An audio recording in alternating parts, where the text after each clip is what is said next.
You can also, Brother Zaid, the link that I had shared for the YouTube streaming, you should be able to see that as well.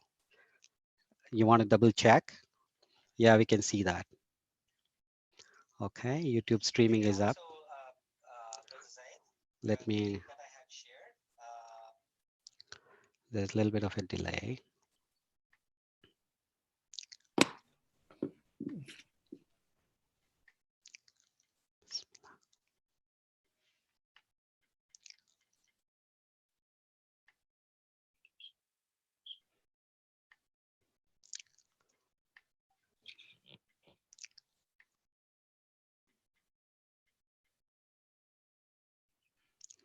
One sec, this is YouTube.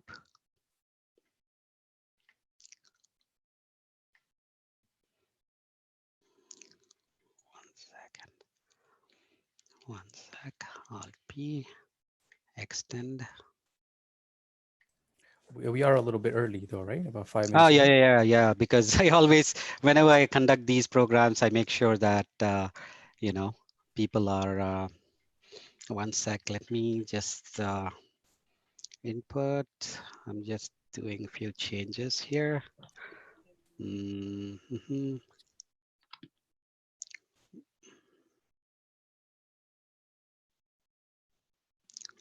PC, HDMI 2, and say okay. Alhamdulillah, this is fine.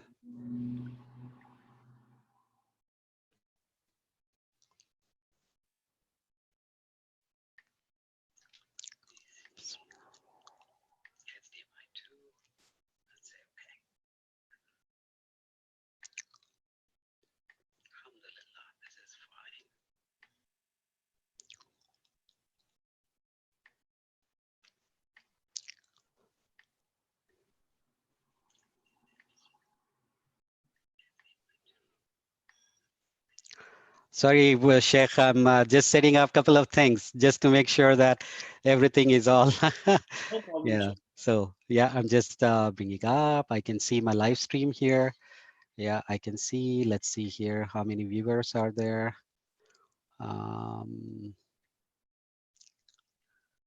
Sorry, Sheikh, I'm just setting up a couple of things just to make sure that everything is all. Yeah. So yeah, I'm just bringing up. I can see my live stream here. Yeah, I can see. Let's see here. How many viewers are there? Review. View. Sheikh, when I give you control, will you be able to, you will be able to drive the slides, yeah? Yeah, no problem. I've been using Zoom a long time. Okay, good. Okay.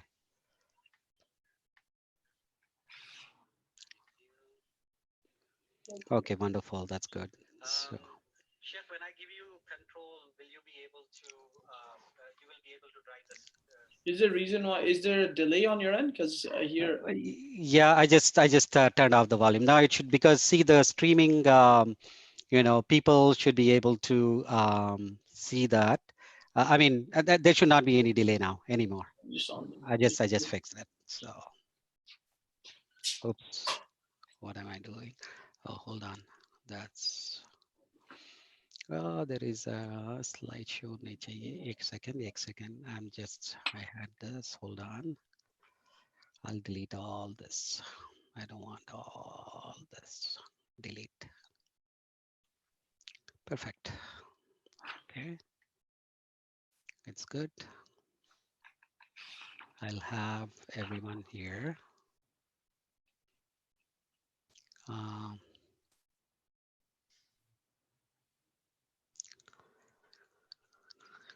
Okay, 1 second.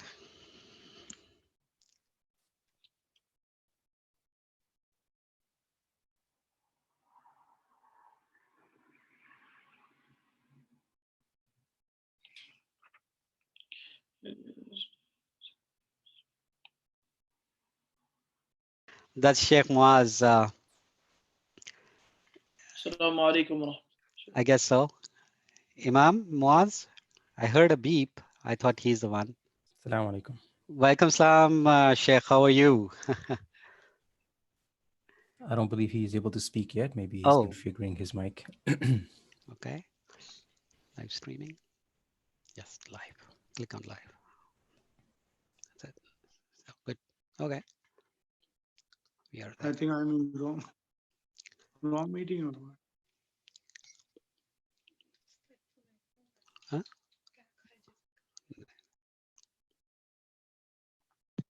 How many people are on? How many people are viewing?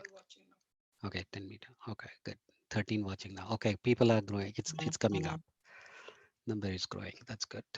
Um, we can also mm,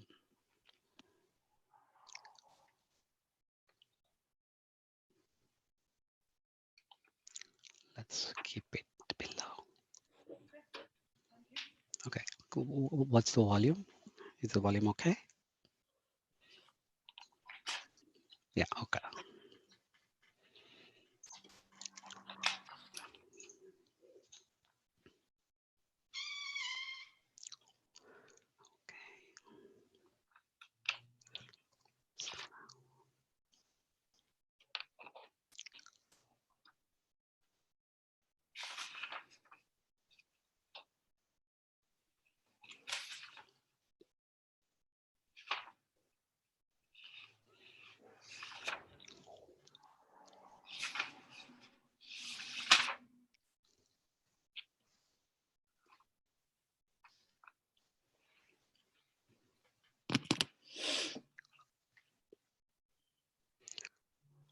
Are you all able to see the screen, brothers? Yes. Yes, alhamdulillah.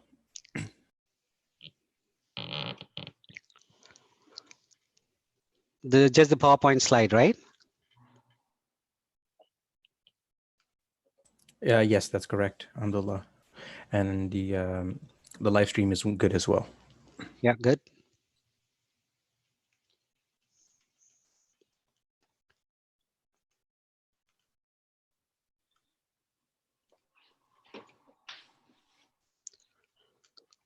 28 people. We'll give a minute or so for people. They're still joining.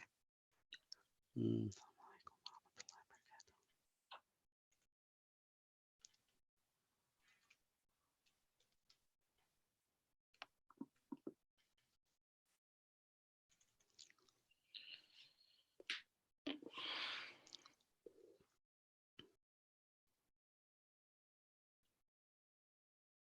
This mosque is local in Ontario, Toronto Mosque.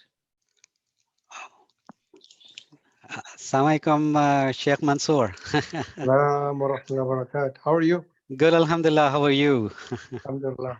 MashaAllah. It's very good that you joined. So I see Sheikh Muaz also joining. No. Assalamu-Alaikum, Sheikh. Actually, we have a meeting. Oh, Uh, my I think goodness.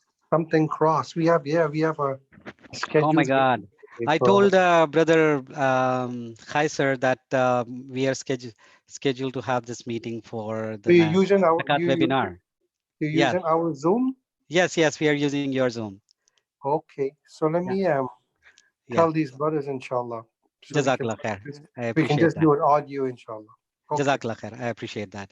You may have to be on a different bridge then. Yes. Okay, Okay. Jazakallah khair. I appreciate it. No Sheikh, problem. your image is turned. If you could please, yeah, Maulana Maj, you're upside down. upside down. If you just turn your phone, please. Tilt it. Yes, now it's fine. Jazakallah khair.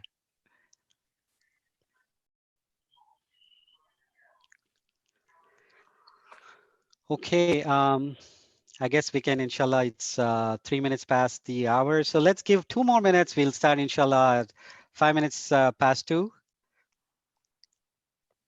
if it is okay with you all. Jazakallah khair for joining Sheikh Muaz. Can you hear us? Muaz? Oh, he left.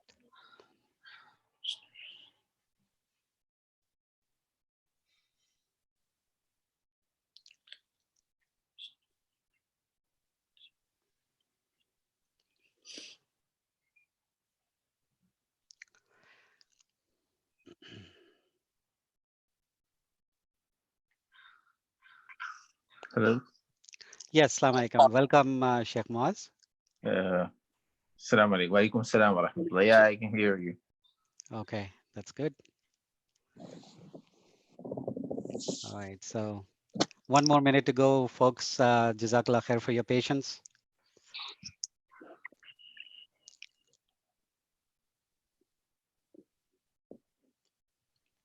Oh man, Ansari Saab, seems like Kaiser Bhai hasn't informed that we are using the Zoom for our meeting for the Zakat webinar. No problem. I will use Jazakallah that khair. other number. Yes. You are Okay, welcome, sir. Jazakallah khair. Assalamu-Alaikum. Walaikum salam wa rahmatullahi wa barakatuh. All right, inshallah, we'll be starting in 1 minute. I'm just trying to cancel this. How to do it and just leave. Leave them. Okay.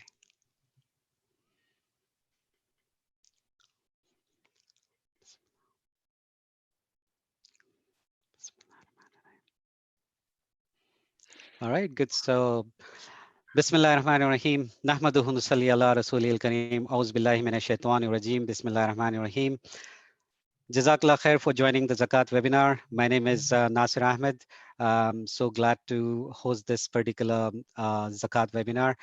We are joined by National Zakat Foundation and Imam Nabil Khan, Imam also Imam Muaz from Marka Masjid. So I'll be giving their brief introduction.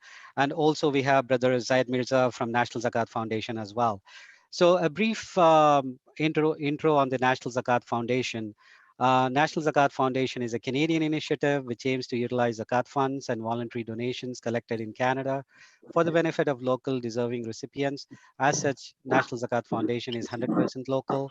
National Zakat Foundation work covers 4 core areas that together form an end-to-end service for the Muslim community in Canada with respect to Zakat, education, collection, calculation, and distribution. So Alhamdulillah, we are joined with Imam Nabil Khan. So a brief intro on Imam Nabil Khan. Imam Nabil Khan was born and raised in Vancouver, Canada. He began Islamic studies at Al-Ihsan Institute at the age of 15, where he became a graduate of the Dars Nizami under the supervision of Mufti Asim Rashid and other esteemed instructors. In the 5th year, Sheikh Nabil Khan also studied in Darul Uloom, Bury, UK. Imam Nabil currently acts as an imam in a number of local mosques, leading prayers, teaching children, and conducting programs of all varieties. He also supervises and consults the BCMA, halal monitoring in the BC Lower Mainland, conducts numerous lectures throughout BC for the youth, and is the founder of the Deen Team Youth Initiative. In addition to this, Sheikh Nabil Khan is an instructor for Arabic, Bachelor of Islamic Studies, short courses in Al Ihsan Institute of Higher Islamic Education. And the second speaker, inshallah, will be Sheikh Muaz Abdul Rahman. Sheikh Muaz Abdul Rahman is an imam at Islamic Society of Markham, our parent masjid. And also previously, he was an imam and Arabic teacher at Al-Nadwa Educational Islamic Center. He completed his hifz in first 3 years in Jamila Darul Karachi and graduated from Jamia Bunuria. And he also teaches Usulul Hadith and Usulul Fiqh 4 years in Riyadh, Saudi Arabia. So with that, I'm going to hand over to Sheikh Nabil. Now, before I hand over to Sheikh Nabil, a couple of housekeeping things that we need to keep in mind. I see that, mashallah, a lot of people are already active on the chat. So if you could please send your questions on the chat, then inshallah at 2:45 Eastern time. I know Sheikh Nabil has joined from Vancouver, so it'll be, I believe, 11:45 for you, Sheikh. So we will stop that and then we will take questions at that time. So you can inshallah send the questions on the chat window. So once again, Jazakallah khair for joining. Now I will hand over the control to Sheikh Ihsan. Please go ahead. I'm sorry, Sheikh Nabil. I see as Al Ihsan, that's the reason. Please go ahead. Is it okay if I share my screen? Please, yes, go ahead.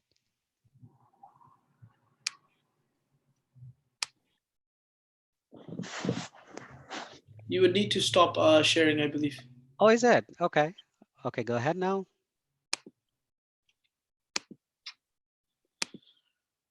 Yes, Everybody yes, we see? can. Yeah, Okay, alhamdulillah. alhamdulillah. بسم الله الرحمن الرحيم إن الحمد لله كفى والصلاة والسلام على رسوله المصطفى نبينا مولانا محمد وعلى آله وصحبه ومن والاه أما بعد السلام عليكم ورحمة الله وبركاته. I hope everybody inshallah doing well and their fasting is going well. May Allah subhanahu wa ta'ala accept that from you all. May Allah subhanahu wa ta'ala also protect you during this pandemic, and may Allah subhanahu wa ta'ala keep you all healthy in a state of afiyah. Inshallah, today we're going to speak about zakat. We've been doing numerous seminars weekly, alhamdulillah. However, this seminar we're going to keep towards the basics and the fundamentals of zakat, inshallah. And as the host has mentioned, that we'll have questions, inshallah, towards the end. The first thing I would like to mention about zakat is really a fundamental outlook, a perspective that we need to understand as Muslims about what is zakat. We are definitely aware of the importance of zakat in terms of its standing in Islam. Allah subhanahu wa ta'ala has mentioned zakat with salah in several places throughout the Quran. Aqimu salah wa atu zakah. Perform your prayer and give your alms, give your charity. Now, zakat has technicalities to it, but to understand the importance of zakat there's a very simple way of kind of seeing that or perceiving zakat, especially when you look at it as it comes in throughout the Quran with salah as well. How a person can look at it is that simply salah, which we know as Imad al-Din, is the pillar of Islam, and it's really the foundation of our Iman. The Prophet ﷺ said that salah is such a thing that if it is rectified, then the human being will be rectified. And if it is ruined, then the human being himself will be ruined. And we know the importance of salah is the first thing that we will be asked about on the day of Qiyamah, because salah is the haqq of Allah on his slave in terms of their time and their body, where the human being is actually required to take out time and physically do an act. And this is repetitive, and it is only through the right of Allah subhanahu wa ta'ala that this is being done. Now, the second type of zakat, the second pillar of Islam, the pillar of zakat, is so fundamentally important and primitive in Islam due to the fact that it is also Allah's right on the slave, but in terms of his wealth. So wealth is something that is not restricted to even in the same way prayers. Prayer is restricted time to time, five times a day. And then you have some other salawat, and nafil, etc. But zakat and wealth itself is something that is connected to the human being throughout his life at every moment. So technically, when you look at a human being, you find that myself, Nabil, if I have $10,000 in my savings, or $10,000 as my assets, then until the day, and let's say that the money may fluctuate $5,000 above or beneath, but let's say overall I have enough money that meets the nisab, over $1,000 or $500 in total savings. Now, throughout my life, that money is attached to me until I die. The moment I die, immediately Allah's right comes over that wealth again, and then it goes through the rulings of inheritance. So zakat itself is considered the forgotten pillar. However, it's something that needs to be revived. It's something that needs to be understood, and it's very important that we have seminars and workshops like we are having today. Alhamdulillah walillah alhamd. This is only from the ni'mah of Allah subhanahu wa ta'ala, that we are talking about the great rukn of Islam, the great pillar of Islam. And the rewards of zakat are in plenty, and also the punishment are very severe. Allah subhanahu wa ta'ala says, definitely it's a command, wa'atu zakah, and give your charity, give your zakat. And we'll talk about what is zakat, but Allah commands it in numerous places in the Quran. The Prophet sallallahu alaihi wasallam said, "Man naqasa min malin sadaqah," that when you give charity, and you take away from the initial wealth that you have to give out in charity, you never actually took away from your money. It was only, and why is that? Because that money was never yours. That was Allah's right in that money. The second thing is that there's so much blessing in giving that charity that Allah subhanahu wa ta'ala will put barakah, and the barakah will replace the loss of that wealth. And in terms of not giving zakat, or the severity and punishments, the wa'id that come with not paying zakat, those are also very, very severe. Allah subhanahu wa ta'ala says, وَالَّذِينَ يَكْنِزُونَ الذَّهَبَ وَالْفِضَّةَ وَلَا يُنْفِقُونَها فِي سَبِيلِ اللَّهِ فَبَشِّرْهُم بِعَذَابٍ أَلِيمٍ. Allah says, and those who hoard gold and silver, and then they don't spend it in Allah's path, meaning in their zakat, then tell them about a painful punishment coming. يوم يحمى عليها في نار جهنم فتكوى بها جباههم وجنوبهم وظهورهم هذا ما كنزتم لأنفسكم فذوقوا ما كنتم تكنزون. Allah says, on that day, on the day of Qiyamah, that gold and silver and jewelry that zakat was due upon will be taken, heated, and they will be branded with that. And they will be burnt with it on their sides, and their foreheads, and their backs. And then it will be told to them, هَذَا مَا كَنَزْتُمْ لِأَنفُسِكُمْ. This is what you have hoarded. This is what you thought was a treasure. فَذُوقُوا مَا كُنْتُمْ تَكْنِزُونَ. So now taste the punishment of those things, of that which you've hoarded. Also, the Prophet ﷺ in Sahih Bukhari and Sahih Muslim said that من آتاه الله مالا فليؤدي زكاته فلم يؤدي زكاته مثل له يوم القيامة شجاعا أقرأ له زبيبتان يطوقه يوم القيامة ثم يأخذ بلهزمتيه يعني شدقي ثم يقول أنا كنزك أنا مالك ثم تلا هذه الآية ولا تحسبن الذين يبخلون بما آتاهم الله من فضله خيرا لهم بل هو شر لهم سيطوقون ما بخلوا به يوم القيامة والله ولله ميراث السماوات والأرض والله بما تعملون خبير. The Prophet ﷺ said, the person who Allah has granted enough wealth in which zakat is due upon, فَلَمْ يُؤَدِّي زَكَاتَهُ, and despite that does not pay the alms due, then مُثِّلَ لَهُ يَوْمَ الْقِيَامَةِ, that wealth will be turned into a massive snake on the day of Qiyamah. أقرأ, it will be hairless, له زبيبتان, it will have two very dark eyes, and some ulama say that there will be two black spots that you can recognize of this snake. يطوقه يوم القيامة, it will literally wrap around him on the day of Qiyamah like a python. And then Nabi alayhi salatu wasalam says that then that wealth which is turned into the snake, who is wrapped around him, will say to that person, Ana kanzuk, ana maluk, I was your money that you were supposed to pay. I was the zakat you were supposed to pay. And then the Prophet ﷺ read a very, very strong ayah of the Quran where he says, Allah says in the Quran, وَلَا تَحْسَبَنَّ الَّذِينَ يَبْخَلُونَ بِمَا أَتَاهُمُ اللَّهُ مِنْ فَضْلِهِ, do not think that those people who withhold their wealth and are stingy in their zakat from what Allah has given them of wealth, that this is good for them. بَلْ وَشَرٌ لَهُمْ, rather this is ruin for them. So يُطَوَّقُونَ مَا بَخِلُوا بِهِ يَوْمَ الْقِيَامَةِ, they will be wrapped in this on the day of Qiyamah. And Allah owns everything in the heavens and the earth, and Allah is all aware of what you are doing. Sheikh, my apologies for interrupting. Just want to make sure that are you sharing the slides? We just see one slide. What is zakat?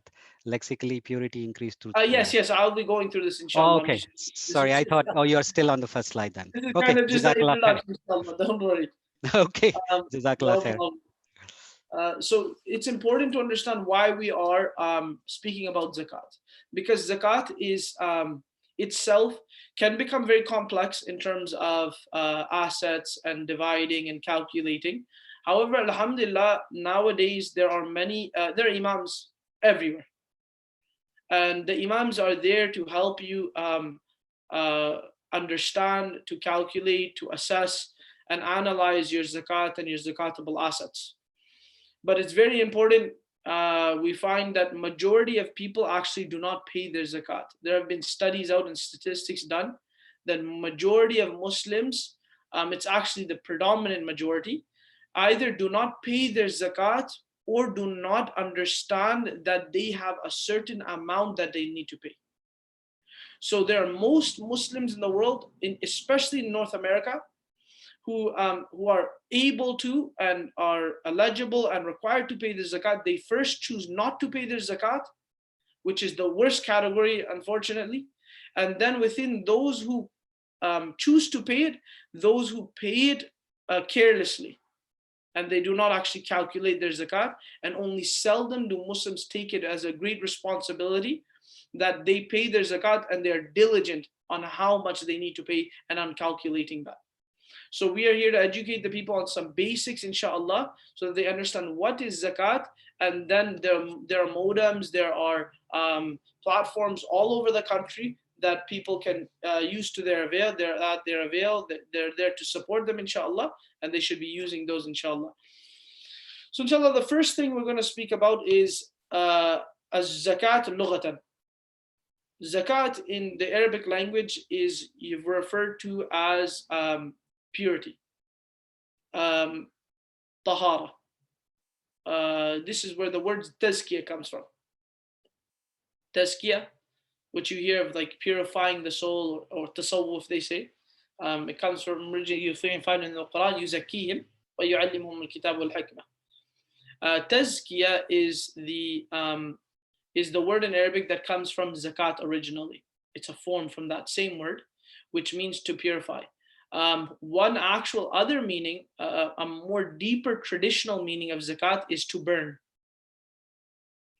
And the scholars of Lugha have said that it means to burn because that wealth that is in the possession of a person that zakat is due upon him is haram, and it needs to be taken out. Otherwise, that will burn him on the day of Qiyamah. Or another understanding of that is that without that money being removed, it will burn away the wealth that is there and remove the barakah from that wealth. And the other meaning of zakat, these both are used towards understanding the shari'i, the Islamic meaning, would be an-nama, which is an increase, anything that kind of increases.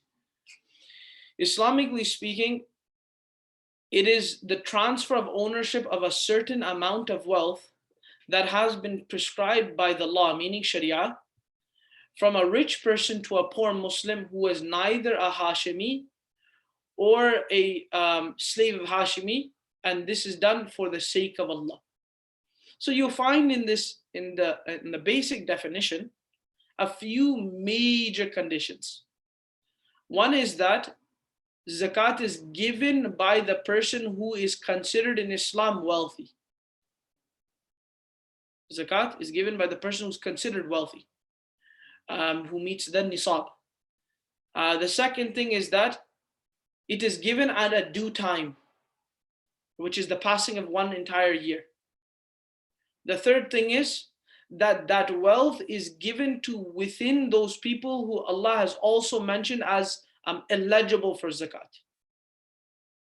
And that third rule of those people that are eligible for zakat, meaning the masarif of zakat, from amongst that masarif, those different outlets or different people available, permissible to take zakat, within them there are two conditions that cannot take it, even if they are poor and destitute.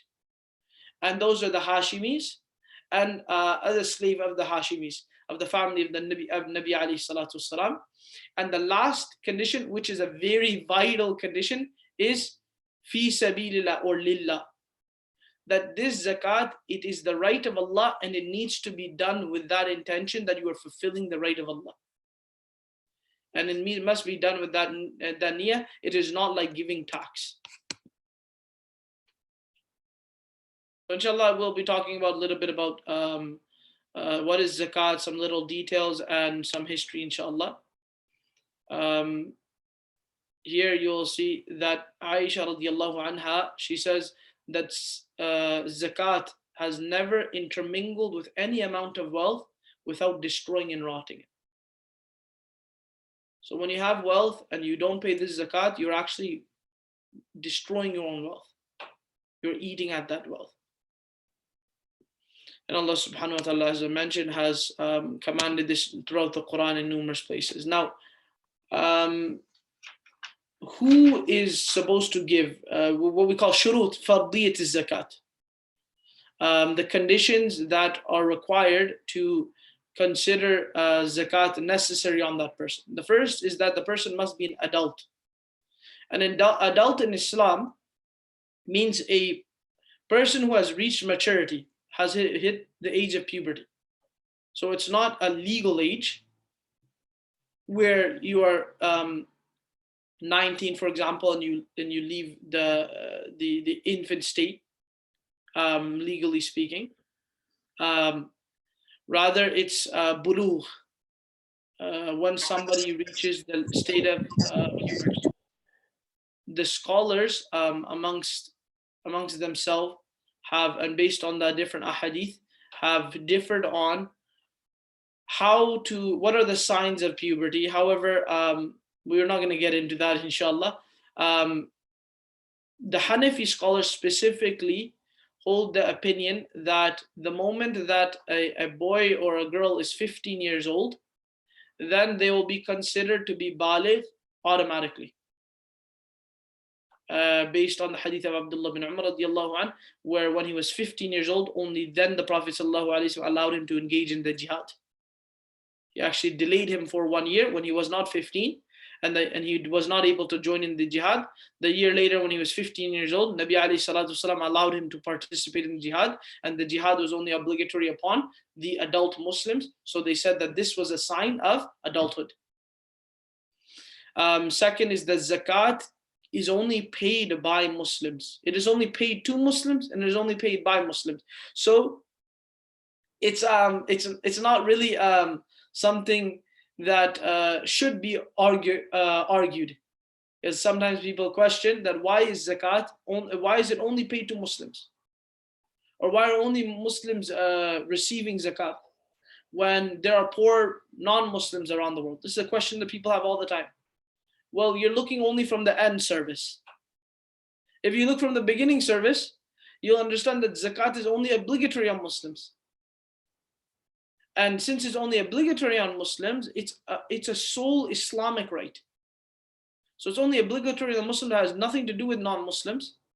And just like Muslims are the only ones required to pay it, Muslims are the only ones eligible to take it. It is a right of Allah subhanahu wa ta'ala on the Muslims' wealth. And the third is to be sane or sound of mind, not to be majnoon or ma'atooh, or not to be incapable of thinking coherently. Now, that is the Hanafi's opinion. The other three madhahib hold the opinion that if a person is insane or mentally ill and incapable of discharging their own zakat, but they have a guardian or a responsible trustee who may pay on their behalf, then they should be doing so. There is required according to the three other madhahib. Obviously, in terms of the difference of the madhab, the best thing to do is to take the safe route. And if a person does have a trustee, then it would be ideal for them to have them pay the zakat. So zakat differs all over many things. When you calculate zakat, you have to talk about the time of zakat, the year of zakat. When do you give the zakat? Loans, which come down to simply liabilities and assets. Debts, gold and silver, nuqud, currencies, cash equivalents, businesses, properties, and investments. All of these are different types of assets that people have in their life, which need to be taken into consideration in zakat. And it is not merely the amount of cash or earnings that you make in salary monthly or yearly. We pay zakat once a year, and zakat is paid on at a certain time. You can choose at your time. Most people, as you are aware, choose to pay their zakat in Ramadan to reap from those benefits and those blessings. When the time is set, then you should hold to that time and pay your zakat after the passing of that time. So if I were to set, today is, I think May 11th, right? May 10th. So today is May 10th, 2020. If I pay my zakat today, then around this time next year, I should be calculating my 2020 assets, 21 assets, and also pay my zakat as well that time. Similar to like a fiscal year where it's not predetermined. It's up to each individual to set that time. Now, nisab, I've made a little kind of graph to understand, to help kind of visualize and picture what is going to happen with somebody's savings. Obviously, if somebody were to say, let's say May 10th, right now they have enough savings, and it were to go up and then down and up and down, zakat would be obligatory until the person loses the nisab. So if somebody started off the year as affluent, na'udhu billah, and then throughout the year they became destitute. Because of them being affluent at the beginning of the year will not require that they have to pay zakat at the end of the year. And it will be based on the wealth that is held throughout that entire time, inshallah. And to calculate the nisab, which you saw here, numbers of 800, don't really focus exactly on those numbers. Those are not the nisab. The nisab is based on gold or silver. The nisab of gold, from the last I checked, should be about 87.48 grams of gold. And you can go online and you can take this and calculate to what is the spot value of that. And there's also a nisab of silver, which is 612.36 grams. Which do we go by? Well, if you have only gold as your assets, say no cash, nothing else, only gold, then you have to go through gold. The same way, if you have only silver, then you would go through silver. The question is though, what if you have mixed assets? What if you have gold, silver, and let's say some cash and etc.? Then it will always be desired that the person goes through the nisab of silver. Nisab of silver is a lower nisab and a very beneficial to follow for the public, generally speaking, because more zakat is then paid, inshallah, or more people are paying zakat. For gold and silver, one keynote here, which is the opinion of the Hanafi scholars. The Hanafi madhab, which is predominantly acted upon today because of the whole taking in consideration mixed metals. And very seldom do you find metal of pure type, especially in jewelry, etc. for women. Usually it's mixed metals. So this also comes into question that what if I have mixed metals? Then if you have mixed metals, let's say you have gold and you have copper, or gold and let's say aluminum or some other metal, mixed metals. Now, to consider it gold in the same way to consider it silver is for the gold or silver to be predominant in that metal. So it should be 50% or more gold or 50% or more silver to be considered gold or silver. Once it reaches 50%, then there's no consideration of anything less than that. And it will be considered 100% gold then, 100% silver. And stones and gems, they are not considered zakatable. Liquid assets are always good to have. Many people have liquid assets, but a lot of people, they invest their liquid assets. So liquid assets are considered those that are of immediate usage. And generally in Sharia, they come within the meaning of al-athman wal-nuqud. They come within those things that are those wealth or currencies that could be used instantly. And they have elastic value. It could be cash, it could be Canadian currency, it could be other currencies as well. And then gold and silver, they also come on this. If you have these, then it's very simple. If you only have cash, at the end of the day, you're just calculating 2.5%. It's as easy as a calculate math problem. So we do usually, I do go through some simple practice problems for people, inshallah. Let's say if you have $2,400 in cash, $2,100, in cash in the bank, like let's say savings, $2,100 at home, some gold and some silver, what would you obviously do? You'll bunch them all together. Once you bunch these all together, because these are all considered liquid assets, savings and cash and gold, you will add them all together, then this will be considered your zakatable assets. Once you have the zakatable assets, then you will apply the 2.5% rule, and then you will come out with how much zakat is due, $148.75. Then inshallah, our deductible debts, because before you do the calculations, you're going to take whatever assets you have, gold, silver, savings, cash, whatever it is. You will accumulate all of those, you'll calculate those together, then you are going to deduct liabilities. Deducting liabilities would take away, in this last scenario, it would take away from the zakatable assets. So, to simply explain, if this were the same equation, and then we were to say here that I owe Imam Mu'adh $950 that I owe him tomorrow. Imam Mu'adh gave me a loan, and I owe him $950 that I have to pay him tomorrow. Then my zakatul assets, would they increase or decrease? They would decrease. And my zakatable assets would then become $5,000. 950 would be removed, and then my rate of 2.5% would obviously decrease as a result of that.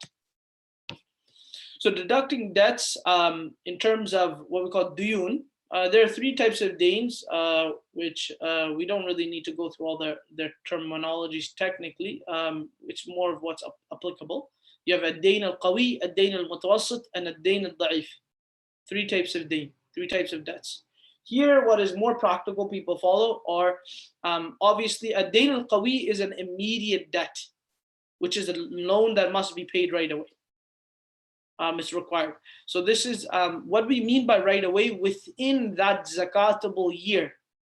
So how we have said, just as we have said that 1 year you're paying zakat, within that 1 year, zakat to be paid, if there is a debt or a loan that needs to be paid in that 12 months, then it is a strong debt and it must be removed completely from the zakatable assets as a liability. Like in the example that I gave you guys about Sheikh Mu'adh. The second is long-term debts. If you have a long-term term debt, like what you can consider a dain al-qasad, a debt that is paid in installments over years, then we only consider the debt that is going to be paid within the 12 months. So a person owns $100,000, some maybe Sheikh Mu'adh very generous man. So Sheikh Mu'adh gave me $100,000, and I owe him $10,000, let's say $12,000, until I pay it off every year, $1,000 a month almost. So that year, my zakatable assets, I will deduct $12,000. I will not deduct $100,000. And within this discussion comes, you will see mortgages, etc. In mortgages and cars, car payments, the same thing is going to apply. Where if a car is going to be paid over a term amortization of 5 years, or a home is going to be paid over amortization of 25 to 30 years, then you only deduct the principal payment. Note that, not the entire payment. So if you're paying $300 a month on your car, and na'udhu billah, Allah protect us from riba. But if you're paying $300 a month and you got into an interest transaction, and only $250 is going to principal, and $50 is going to interest, you cannot deduct the $300. You can only deduct the $250, which is the principal payment. That $50 extra is interest, which should not be considered as a deductible debt within zakat. The same thing in a home. You will only be deducting the principal amount that is paid within that year, not the interest amount. Non-deductible assets, future expenses and bills. For example, I'm supposed to pay my zakat today, which is May 10th. At the end of the month, I have to pay my rent, $1,500. And I have to pay my phone bill, $100. And I have to pay, let's say, electricity bill, $200. So I have to pay $1,800 in bills in the future this month anyways. I am not allowed to deduct that from the zakat I need to pay now. These are future expenses, which is not. It's only thing that can be deducted that's going to be in a future expense is a debt in the future. And this is not yet a debt. Unlawful income cannot be done. And non-payable, which I discussed in the last slide, that all assets that are not payable within all debts, that are not payable within 12 months, then they have no consideration in reducing from zakatable assets. And then here comes some details about a weak debt receivable. A weak debt receivable is a weak debt is receivable is when a person is waiting to receive one of the following types of payment: wages to be paid, any rental income if you are landlord, if you own a rental property, if you are a woman and are still to receive your dowry, if you are waiting for inheritance or some wasiyah to be paid. And the hukam, the ruling of those is that you do not add this money until you receive the funds. So in a weak debt, like in such cases, then you will not pre-consider this amongst your assets until those are received in payment. And you will not have to backdate them once you receive them. So today, May 10th, I have not gotten paid for my salary that was in April. I'm owed, let's say, $3,000. I'm not going to add that in my zakatable assets. And now, let's say next week they pay me the $3,000. I'm not going to backdate and pay the zakat on that. It is not necessary because it is a weak debt and is not taken into consideration in zakat during that time. And a strong debt is which you are waiting to receive as a money from a loan that you have given to somebody. And generally speaking, when there's a dain al-qawi, when there's a strong debt, then you will take consideration of this. Unless you have no, you gave a debt to someone, you gave a loan to somebody, and you feel, you have a strong feeling that they will never pay you back. I gave somebody $100, he ran off to India. I've never seen him again. So I'm not going to keep that $100 in my as an asset for me every year until I ever see him again. If such a case, the person comes back and you find out that the wealth is available to you at some point, then you have to pay the zakat and backdate that zakat for that. You can defer it. Because it is a strong debt, you can defer it, meaning that I could reduce this from my assets currently and pay it in the future when I get the money. However, it's not very ideal because most people, unless they're extremely diligent in calculating, they can misuse this. And there's a couple other, just a few pages I want to finish up with, inshallah, before we have the Q&A, for some simple understanding of that. Is if you see in this example here that a person has $8,200, then they have cash at home $1,500, they have $3,200 in gold, $700 in silver, they have monthly financing of $300, provided that this is the principal amount, not the interest amount. A loan was given to the masjid and a loan was owed by a friend. Now here you need to, based on the rules that we discussed, you would be able to assess immediately what is going to be deducted and what is going to be considered an asset. So you see here, there are $4,600 of deductibles. Why? Because if you take $300, which would be the monthly financing, times it by 12, you'd have $3,600. And the loan owed to a friend, $1,000 immediately. These are your $4,600 in zakatable, in deductible assets. So you'll take your gross assets of all of this together, which would be 15,600, minus your deductible, and remaining is your zakatable assets, inshallah. And then you apply 2.5%, and you will see $275 will be paid. Another example I can give, and I think this is the last one that I have, and then we'll just go over Masarif al-Zakat, who are eligible in the Quran, inshallah, in receiving zakat, and then we'll take questions, inshallah.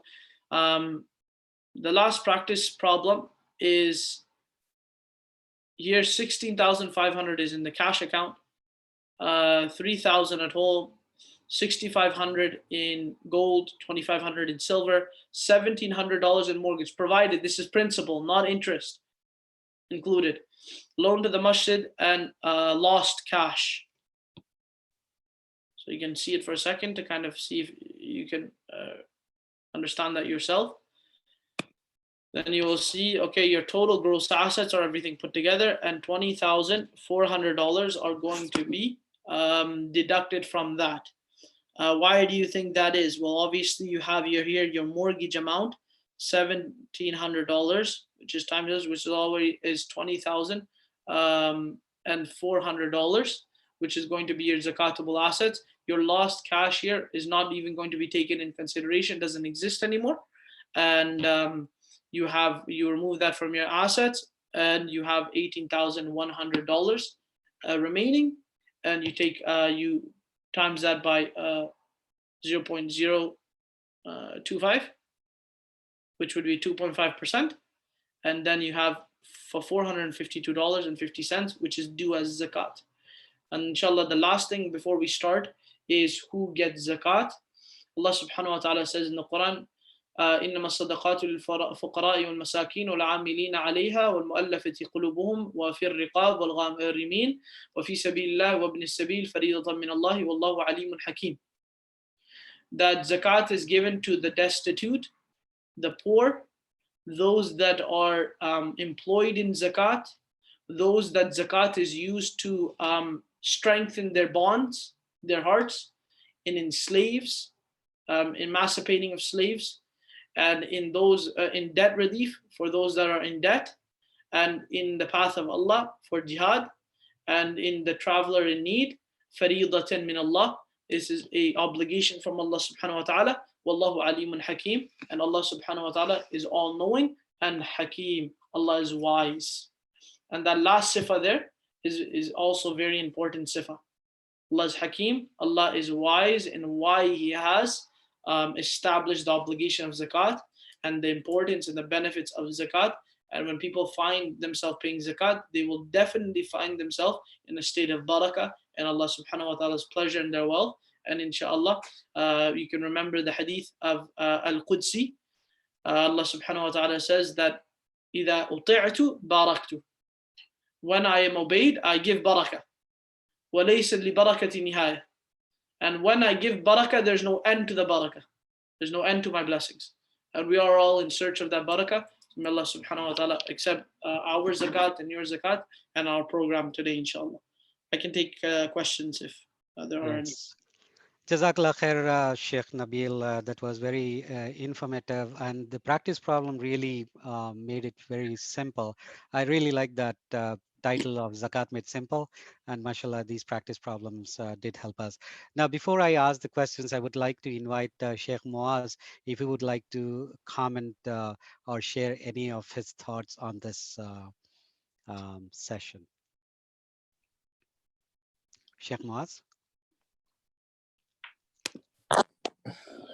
Yeah, Bismillah, Alhamdulillah, wassalatu wassalamu ala Rasulillah sallallahu alayhi wa sallam. Jazakallah, Sheikh Nabil, It was really beneficial, and thank you so much. You made it really easy by making the slides. Jazakumullah khaira. Yeah. Uh, just it's because I don't know how many people are listening right now, so I don't We want have to get 90 people, Sheikh. yeah. So the thing is, which of the, because I don't want to get into any kind of debate here, just because which of the two nisab we should go by, because the silver and the gold, it's kind of maybe a thing we have to do ijtihad on that today's time, because the prices of the gold and silver are way different than in the bygone times.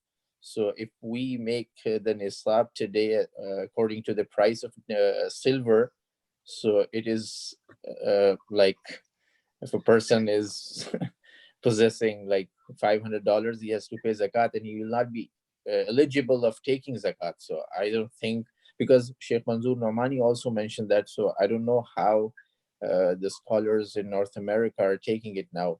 They are still stick to the price of nisab. I just want to make sure, because I'm not too much involved in into zakat seminars or these kind of conferences, because it means that a person who possesses like $500, he will not be able to take zakat, because he by himself he became eligible to pay zakat, isn't it? So that was the only thing. Rest of the whole topic was pretty much clear, and everything, mashallah, especially the importance of zakat, how you mentioned, is uh, important. So anyways, so that was the only thing I just want to share with you. Not So, Mala, Sheikh, generally speaking, yeah. So there, that is always a debate, because you're right. There's a very drastic change between the nisab of silver and the nisab of zakat. Um, However, that's where you'll find majority of the scholars have said that just as a precaution, um, because the asl, I think the agreement really comes to the asl of zakat is or zakatable people that can take zakat is based on the hawaj asliya, having their basic needs. So the muftis and the scholars generally are saying that if a person has the nisab of silver, that would be a, a surplus or extra above addition in addition to his hawaj asliya, based on some of the ahadith that come, where the Prophet ﷺ said that, that if you have a home to live in, and you wake up healthy in the morning, and you have a food to eat, عنده قوت يومه, and you have an animal to ride, كأنما حيزت لك الدنيا. It's like you have the whole world. So based on that, some of the scholars have said that, look, if you have that $500 in addition, or $600, whatever it is, the nisab of silver, in addition to your basic need, then in the traditional Islamic perspective, you are actually considered a wealthy person. So that's where kind of the gray area is, and they know that nowadays that $500 is not that much money. Obviously, that person's zakat would not be much either. I think the zakat would be what, $12.50, right? $12.50 if you had $500. So it's not very much really about paying the zakat there. But yeah, so the scholars generally say that if the person has only gold as assets, then they should go buy gold. If they have only silver, they should go buy silver. But if they have mixed assets, it's better to take the precaution and go buy silver. However, definitely you will find people that will say no, we'll follow the gold, based on their situation. it's pretty clear now, Marana. Jazakumullah khaira. Before someone asks you these questions, so I wanted to make it clear. No, no. Jazakallah khair, Sheikh. Truly appreciate it. So I'm going to go through the questions that we received in the order. We received a question through our email yesterday. So I'm going to read that question, Sheikh. In fact, there are two questions from this person. So hope you will be able to take this. How is zakat calculated on spousal RRSP? That's the first question. The second question is zakat paid on pension funds that are managed by pension management companies like OMERS, where both employees and employers contribute? Employees get monthly income after retirement. Okay, I'm gonna just share something for you guys. and then you guys can kind of see we've built this kind of explanation to pension funds. So in zakat, there are generally so the general understanding of zakat is to have wealth that is growing, or savings. If it's wealth or currencies, like elastic currencies like money. And an RSP or pension fund is where you're taking that wealth, or that wealth is being taken and being locked away, usually for tax shelling and protecting yourself from taxation, and using them in the future. Now, the second general condition that you'll have in zakat is called a tasarruf. You cannot be considered an owner of something until you actually have the ability to act in that wealth. However, acting in that wealth is only one aspect. If you invest in something, it's growing on its own. You're not doing anything with it, but it's growing on its own. So because they're al-mal al-nami. So what we have kind of done here is we have looked at it. Look, you could see, and bear with me, employers' contributions. If the employer did not invest those assets or that wealth into RSP, then it's not going to be zakatable. Because you have no access to that money, nor is it growing wealth. The second, if they do invest, then it would depend. It would depend on if you have access to this or not. So if if the employer invests, would be the same as if you and the employer invests. Okay, so this is why you'll see here employers' contributions along with the employers and the employee, both of them. So it could be just the employer himself or the employee himself or both. Either way, it will come down to whether they have access to the funds or not. If they have access to them, then they're zakatable. If they are in savings and accessible. If they are invested, then they will also be zakatable. However, if you do not have access to them, then is where it could come into two different categories. One is where they are invested. If you don't have access, but they're growing wealth, then it is al-mal al-nami. It is going to be growing wealth, and you have to pay zakat on it. However, if it is uninvested and there's no accessibility to that wealth, then it is as though that person does not have ownership of that wealth in the meantime, and it can become like a very very strong loan, where the person can one day get the money, doesn't have it now, and he doesn't know when he is going to get it yet. So then it will not be zakatable now until he withdraws it in his retirement. Then it will become zakatable, and he does not need to backdate.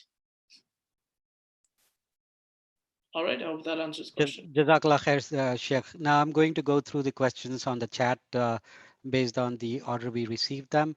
The first question on the chat is, I understand cash savings of year one person saving of the year is $100.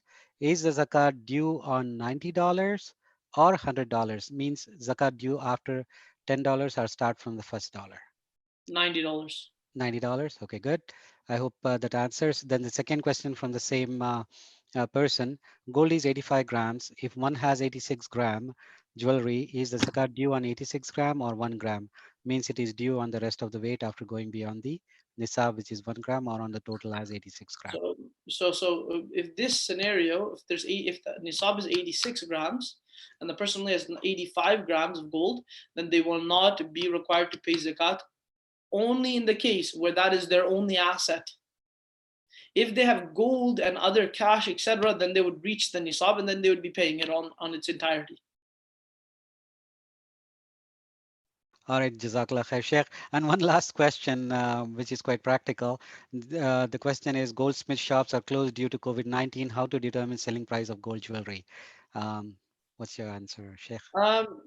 It's always based on current market value. Obviously, market value will fluctuate based on economic factors, just like global issues like COVID-19. If the value of gold increases or decreases, by all means, that's not really our concern. We'll take whatever the instant value is. Okay, Jazakallah khair. I think there is one other question, I believe, that has already been answered by you in terms of the Okay. Keen to know the zakat treatment to corporate or government bonds issued on its regular periodical income investment in funds cash in the account for less than 1 year and on property rented. Ideally, government bonds are itself problematic Mm-hmm. in terms of the Sharia aspect. I see. And then as the second part of that question is cash in the account for less than 1 year and or property rented. So how do we treat the Property property rented, rental? Yes. the value of the property will not be zakatable. Uh-huh. However, the rent that is collected and then accumulated within cash will be zakatable. Okay. And then the next question is, if I have personal loan, do I have to pay zakat? If you have personal loan owed or given. Well, I think we need to clarify that question. So I'll come to that once this brother clarifies his question. Okay. Then how to calculate zakat on cash? Do you calculate on savings or running balance? It's a total value. Okay. Then the next question is, if you have any outstanding debt, how much you deduct from your zakatable assets? Is that the entire amount, 1 month's payment, or 12 months for a year?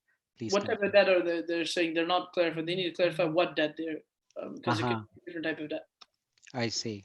I see. Okay, then I would wait for that clarification from the brother who asked the question. Okay, is zakat fard on a piece of land that is left by a deceased parent and is still under the deceased name? If the land was purchased for the purpose of selling, then with that intention, then it would be zakatable. Otherwise, it would be on zakatable once it's sold, the money retained. Okay, Jazakallah khair. Then the next question is, once you determine the zakat, can you pay it on monthly basis in the entire year? Some scholars have allowed it. I prefer not to be done that. I see. I see. Um, I think you answered this question just quickly, just to make sure that we are all on the same page. The question is, how is an OSAP loan, which is payable after graduation in a couple of years, treated in zakat calculation? Similarly, how is a car lease with a residual buyback value 2 years later to be treated? So, like in a student loan, then it's a long-term loan. Mhm. Just within that 12 months, whatever's paid in that 12 months can be deducted. And the same thing for the car.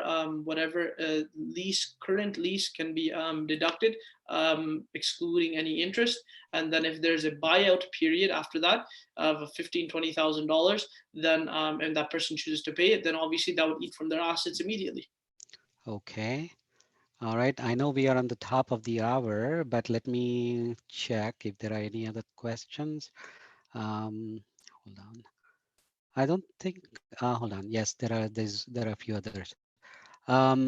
Pension fund, RRSP. My company deduct money and deposits in pension fund. I cannot use this money in these years and will only become available to me after my retirement. I think you had clarified this Did they say question. he said invested there?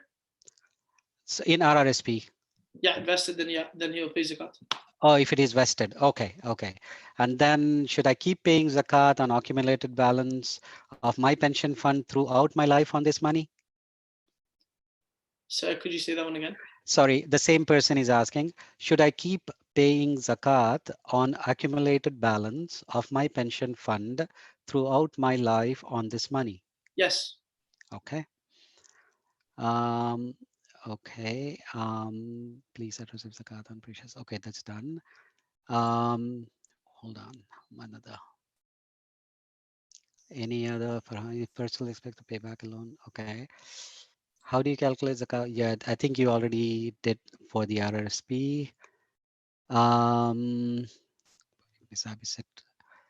Okay. Okay. There's a question. Does zakat applicable on RESP?